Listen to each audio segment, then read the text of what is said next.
2 km de natation dans une eau turquoise à 15 degrés avec un paysage magnifique, 120 km de vélo avec plus de 3000 mètres de dénivelé positif dont l'ascension de 3 cols, 20 km de course à pied à plus de 1800 mètres d'altitude avec vue sur les montagnes, ça c'est le triathlon L de l'Alpe d'Huez, une course exceptionnelle dans un cadre mythique.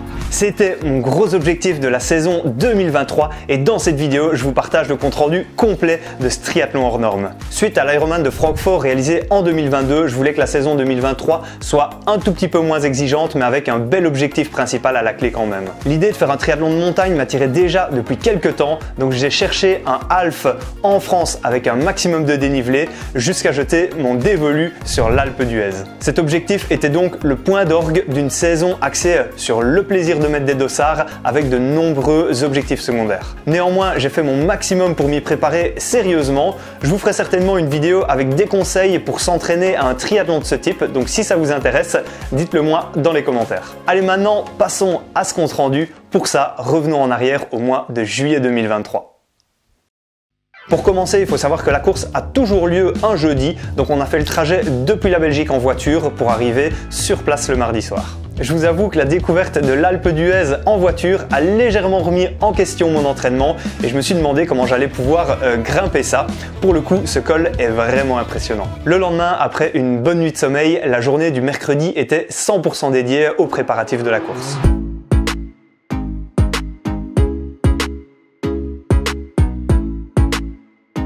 Et salut les triathlètes, voilà, on est à l'Alpe d'Huez. Je me trouve devant la ligne d'arrivée qui est ici un peu plus loin. Alors on est la veille de la course, il est bientôt midi. Je me suis un peu baladé histoire de prendre mes marques avec ce lieu si atypique. Et puis j'attends un copain de club avec qui je vais aller rechercher mon dossard. Puis cet après-midi, il sera temps d'aller déposer le vélo en T1.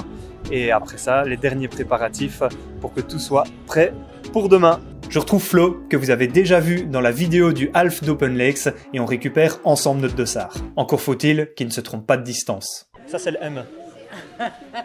C'est sur le L malheureusement.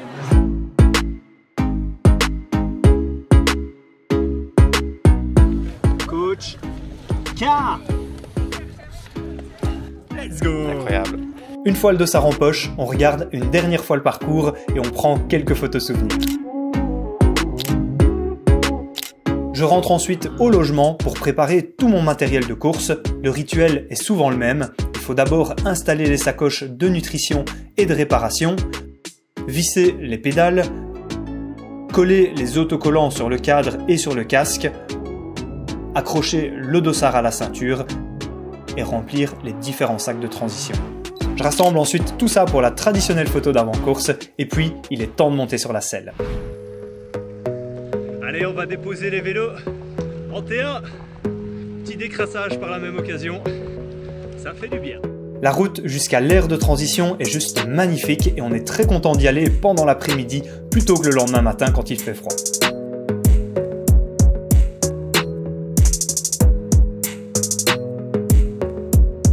En arrivant sur place, on découvre un site magnifique. Allez, dépôt du vélo! Il faut d'abord placer le vélo dans l'aire de transition 1 et puis on prend le temps de faire une petite reconnaissance des lieux avec notamment le départ en natation. Découverte du plan d'eau, il paraît que l'eau est froide. Ouais. Sans oublier la sortie de l'eau bien sûr. Je termine la journée en remplissant déjà mes bidons avec de la poudre isotonique et des capsules de sel car la journée s'annonce chaude. Et puis, il est temps d'aller dormir pour être en pleine forme demain. Le réveil sonne à 6 h et je passe directement à table pour le petit déjeuner. Gâteau sport, riz au lait et quinoa, c'est un combo qui fonctionne bien donc je ne change pas. Et j'ai bien entendu aussi ma checklist à côté de moi pour être sûr de rien oublier. Et avant de rejoindre la zone de départ, j'ai encore une chose obligatoire à faire. Ça y est, c'est le jour J, il est 7h10 du matin et là je m'en vais déposer les affaires en T2 pardon. Oh là, je suis pas bien réveillé. Et puis on prend la voiture pour aller jusqu'au départ. Let's go!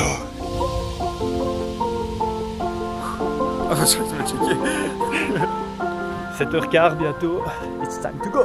Oh oui, il est grand temps d'y aller car même en comptant large, on n'avait pas prévu les bouchons pour rejoindre le parking à côté du lac, ce qui nous a mis un petit peu en retard.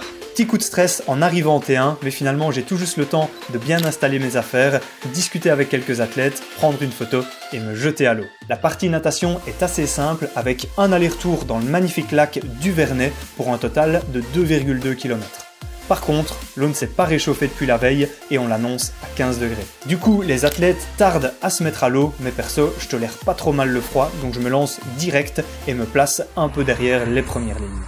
À 9h30, le départ est donné et c'est parti pour une longue journée de plaisir et de souffrance sous un beau soleil.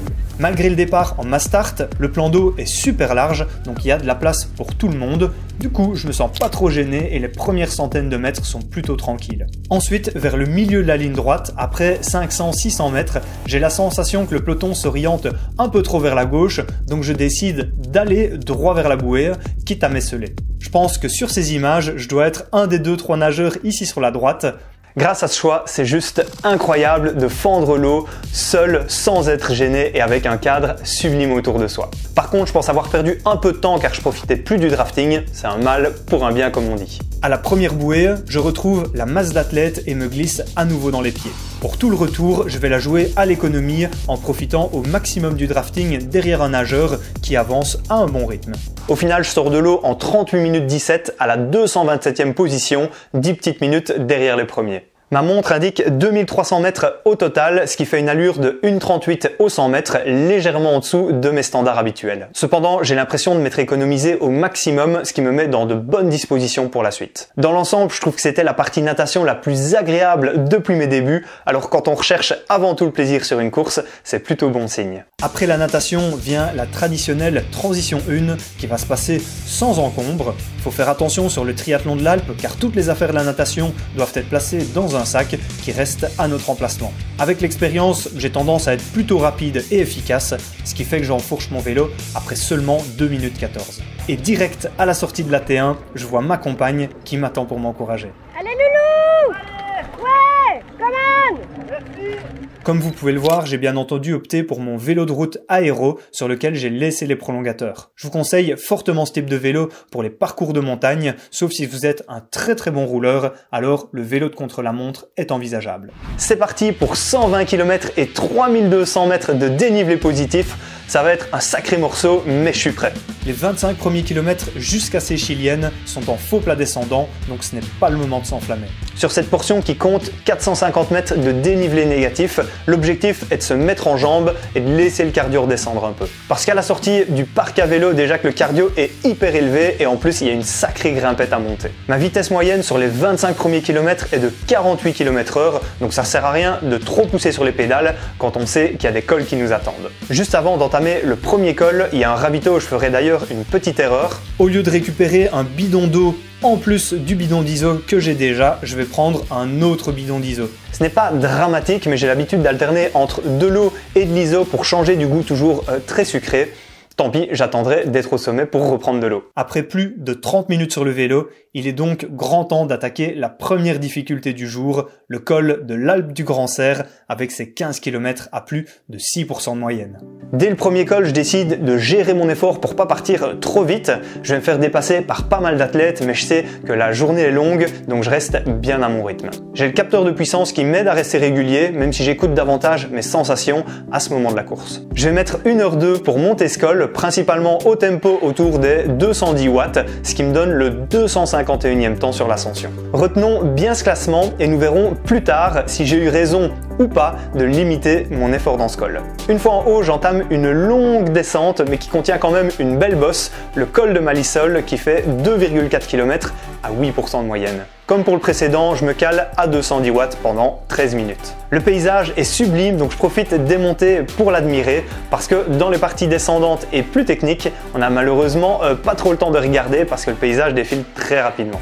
Tout en étant prudent dans les descentes, je remarque que je suis très à l'aise en comparaison avec d'autres athlètes, ce qui me permet de gagner plusieurs places facilement. On n'a peut-être pas de long col pour s'entraîner à grimper en Belgique, mais l'expérience acquise dans les petites descentes sinueuses de ma région porte ses fruits. Au kilomètre 74, je m'arrête pour récupérer mon ravitaillement personnel avec un bidon d'ISO bien frais. Sur le coup, j'ai pas eu beaucoup de chance parce que mon sac était bien caché à l'arrière d'une rangée, donc les bénévoles ont mis pas mal de temps pour le trouver. J'hésite pour la prochaine fois à utiliser un porte-bidon supplémentaire derrière la selle pour partir avec mes 2 bidons d'ISO dès le début et ne plus devoir m'arrêter. Une fois reparti de là, j'entame la 3e difficulté du parcours, le col d'Ornon avec ses 14 km à 4% et une pente qui s'accentue au fil de l'ascension. À ce stade de la course, les jambes sont encore très bonnes, mais ce col exposé plein sud, c'est un sacré morceau. Pendant les 40 minutes de montée, je vais reprendre petit à petit quelques athlètes qui n'ont plus vraiment le même rythme qu'au début. En plus, je suis ultra motivé car je sais que mon duo de supporters m'attend en haut, donc je m'empresse de les rejoindre. C'est finalement dans la dernière longue ligne droite vers le sommet que je vais les apercevoir et les entendre crier au loin.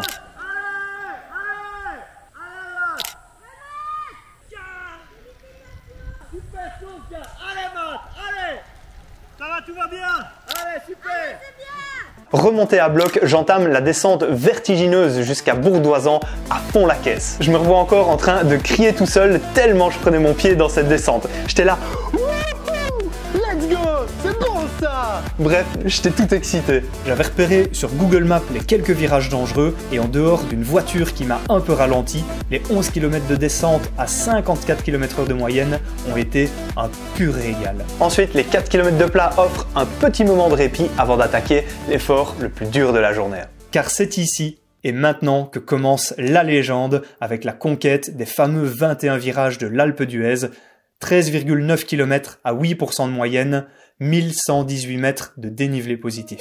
Le premier objectif est atteint, j'arrive au pied de l'ascension avec une certaine fraîcheur qui, je l'espère, va me permettre de bien grimper.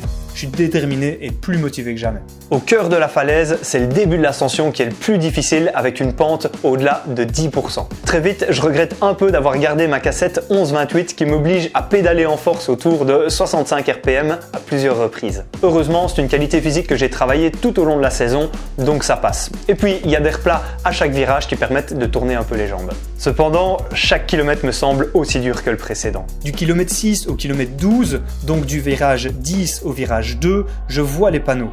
9%, 9%, 6%, 9%, 8%, 8%, ça ne s'arrête jamais. Le cardio est presque dans le rouge, mais je sens que j'ai un bon rythme, je dépasse pas mal de monde, donc ça me motive encore plus. À tout moment, je m'attends à ce que mes supporters me dépassent en voiture, mais malheureusement ils auront un peu de retard et donc ils me manqueront dans l'Alpe.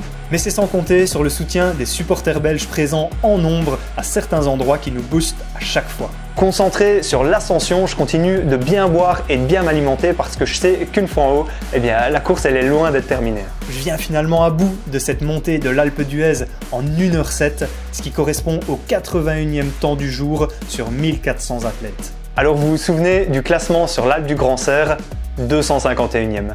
Et pourtant, je signe le 99e temps total à vélo avec 4h47. Comme quoi, ça sert à rien d'aller trop vite au début. Au bout du compte, tout est une question de gestion. Le vélo reste mon point fort en triathlon sur ce genre de format. J'aurais gagné 132 places depuis la sortie de la natation. J'entre donc en T1 95e, mais là, ça ne va pas se passer comme prévu. Alors que je suis chaud bouillant pour réaliser une transition éclair, un arbitre m'attend gentiment à mon emplacement et m'annonce que j'ai une pénalité de 5 minutes. Une première dans ma carrière de triathlète. Sans broncher, j'accepte la sanction, mais je suis surpris parce que j'ai reçu aucun avertissement des arbitres à moto pendant la partie vélo. Et cerise sur le gâteau, personne ne peut me donner la raison de cette pénalité. Pourtant, il y a 3 options possibles, soit mes affaires ont mal été rangées en T1, soit c'est une pénalité pour drafting ou conduite dangereuse à vélo. Je vous donne l'explication en fin de vidéo. En attendant, je profite de ces quelques minutes d'arrêt pour reposer mes jambes qui ont déjà bien souffert dans l'Alpe et puis je me reconcentre car la course est encore longue. En effet, les 3 boucles de 6,7 km à pied sont loin d'être une formalité. En plus des 340 mètres de dénivelé positif à gravir, l'altitude est une difficulté supplémentaire à prendre en compte. Perchée à 1800 mètres, cette course à pied s'annonce être aussi somptueuse qu'éprouvante. Les premiers kilomètres sont rapides, mais dès que ça commence à monter sur les sentiers de trail, voilà, je suis obligé de baisser l'allure. Une fois au sommet du parcours, à plus de 1900 mètres, le panorama est à couper le souffle, mais on fait face à la piste bitumée de l'Altiport avec ses 15% de pente. À ce stade de la course, alors que les descentes sont normalement là pour nous relâcher et nous reposer, on se retrouve à devoir se freiner à l'aide de nos quadriceps, comme s'ils n'avaient pas déjà assez travaillé jusque-là. Heureusement, je ne crampe pas, et au pied de l'Altiport, je retrouve mes supporters qui m'attendent pour m'encourager. T'es trop fort, Loulou, t'as pas vu dans l'âge. J'enchaîne ensuite la deuxième boucle, toujours avec le sourire, mais on sent que l'effort devient dur. Il y a 3 ravitaux par tour où je prends le temps de bien m'hydrater car la chaleur et l'altitude commencent à peser. Malgré tout, je cours en moyenne à 12 km/h, ce qui me permet de maintenir ma position au classement. Au début de la 3e et dernière boucle, je décide de prendre la pause pour une photo souvenir et repars de plus belle en annonçant la mauvaise nouvelle du jour aux supporters. Chapeau, félicitations. Tu sais que j'ai une pénalité de 5 minutes? Pourquoi? Je sais pas. À 1 km de l'arrivée, je décompresse car je sais que j'arrive au bout de cette course extraordinaire. T'es trop fort. T'as fini, j'arrive à l'arrivée. La ligne d'arrivée n'est plus qu'à quelques mètres et sans le savoir, l'organisation me fait un magnifique cadeau en immortalisant sur le direct mon arrivée.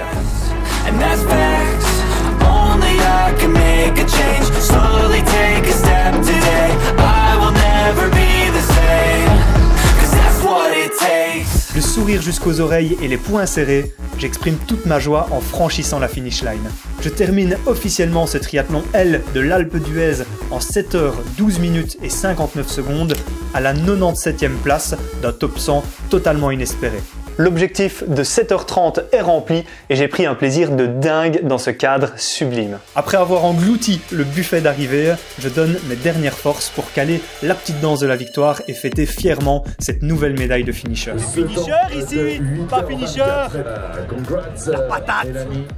Je félicite au passage mon copain de club Flo qui s'était lancé dans l'aventure avec moi et je remercie Chat, ma compagne, et Patrick qui nous ont soutenus pendant toute la journée. Merci aussi à vous qui m'avez encouragé et suivi en live. Le fait d'avoir une petite communauté derrière soi, ça motive toujours à se surpasser dans les moments difficiles. Et puis merci à l'organisation qui était juste parfaite. Je vous recommande fortement ce beau défi. Par contre, l'effort est exigeant et donc il faut être bien préparé. Une fois la course terminée, je suis allé récupérer mon vélo en transition et c'est seulement à ce moment que j'ai remarqué le ruban adhésif avec le mot penalty écrit dessus. J'ai fini par contacter l'organisation après la course pour avoir plus d'informations par rapport à cette pénalité et il se fait qu'apparemment mes affaires en T1 n'étaient pas correctement rangées alors que je pensais que oui. Je ferai encore plus attention lors des prochaines courses pour éviter de faire ce genre d'erreur. Ainsi s'achève le compte rendu de mon gros objectif de 2023. C'était vraiment un beau souvenir. N'hésitez pas à me dire en commentaire ce que vous en avez pensé et quel triathlon vous voudriez peut-être que je fasse la saison prochaine. Et puis n'oubliez pas de vous abonner car un gros défi m'attend en 2024. En attendant, je vous souhaite un excellent entraînement avec une patate d'enfer. Et puis surtout, n'oubliez pas, on progresse ensemble et célébrons la magie du triathlon. Ciao, ciao!